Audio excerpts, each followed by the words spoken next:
یہ آزمائشیں تو تمہیں مضبوط کرنے کے لیے ہیں۔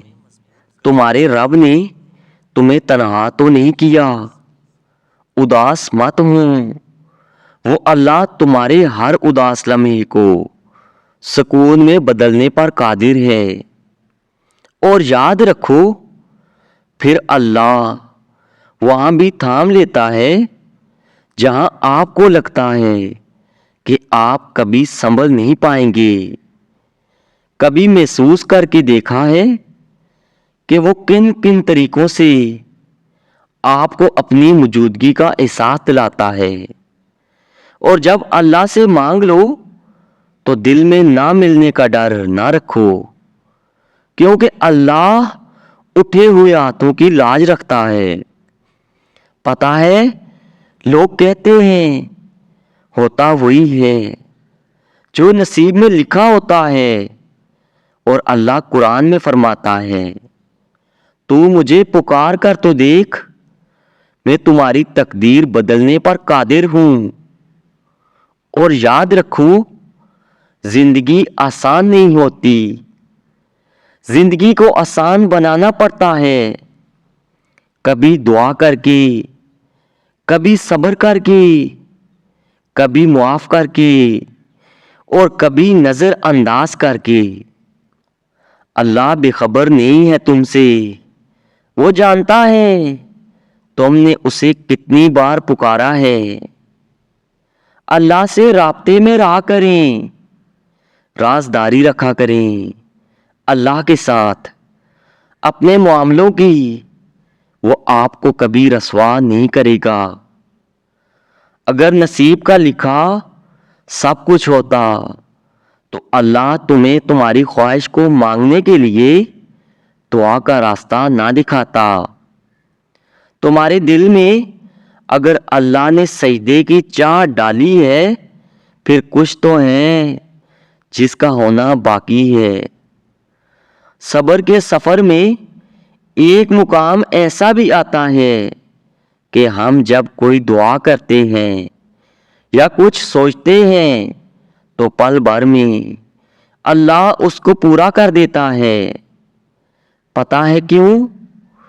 کیونکہ اللہ جانتا ہے کہ تم نے کتنا صبر کر رکھا ہے۔ اور ہم جب اللہ کو چن لیتے ہیں تو یہ مقام اللہ خود بخود ہمارے مقدر میں لکھ دیتا ہے۔ اور جو لوگ اللہ پر توکل کرتے ہیں اور تقوی کی راہ اختیار کرتے ہیں، اللہ خود ان کے لیے راستہ بنا دیتا ہے اور ایسے اسباب پیدا فرماتا ہے جو بندوں کے وہم و گمان میں بھی نہیں ہوتے۔ بے شک اللہ رب العالمین مسبب الاسباب اور بے حد مہربان ہے۔ بے شک اللہ پر یقین سخت اندھیروں میں بھی روشنیاں پیدا کر دیتا ہے۔ پریشان نہ ہوا کرو، اللہ نے تمہارا مستقبل تمہاری سوچ سے بہتر لکھا ہوا ہے۔ جو مقدر لکھنے والی ذات ہے، اس کے پاس مقدر بدلنے کا بھی اختیار ہے۔ جب کوئی ہاتھ اور ساتھ دونوں چھوڑ دیتا ہے، تب اللہ کوئی نہ کوئی انگلی پکڑنے والا بھیج ہی دیتا ہے۔ جنہیں یقین ہو مقدر لکھنے والے پر، وہ انجام سے گھبرایا نہیں کرتے۔ ایک مرتبہ پوچھا گیا، جنت کے بارے میں کچھ ایسا بتائیں کہ شوق پیدا ہو۔ فرمایا گیا، وہاں محمد مصطفیٰ صلی اللہ علیہ وسلم ہوں گے۔ اور یاد رکھو، اللہ خاموش دل کی بہت سنتا ہے۔ ابھی تو تم نے دیکھی ہی نہیں اپنی دعاؤں کی اصل طاقت۔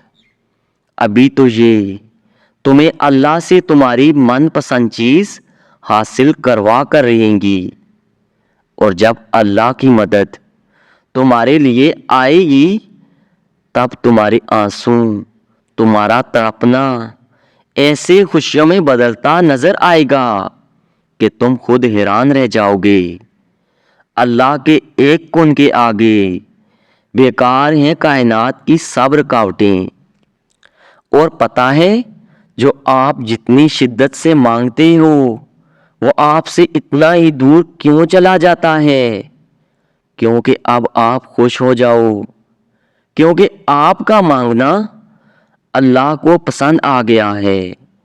وہ اسی لیے ہر روز تمہیں اپنے در پر بلاتا ہے، تمہارا رونا سن کر وہ بھی مسکراتا ہے، کیونکہ وہ جانتا ہے کہ تم اس پر یقین رکھتے ہو، اس کی محبت پر بہت مان ہے تمہیں، اسی لیے تو اس کے حضور دامن پھیلا کر روتے ہو اور جانتے ہو تب اللہ تمہاری دعائیں سننے کے باوجود عطا کرنے میں دیری کیوں کرتا ہے؟ کیونکہ وہ چاہتا ہے کہ تمہیں کچھ دیر اور خود کو مناتا ہوا دیکھ سکے۔ قبولیت کی تو وہ پہلے ہی ٹھان چکا ہوتا ہے، بس تمہیں سننے کے لیے وقت بڑھا دیتا ہے، تو تم پھر اسے مناتے رہو۔ کیا پتا تمہارا منانا ہی اسے پسند آ جائے اور وہ تمہیں تمہاری چاہت سے نواز دے۔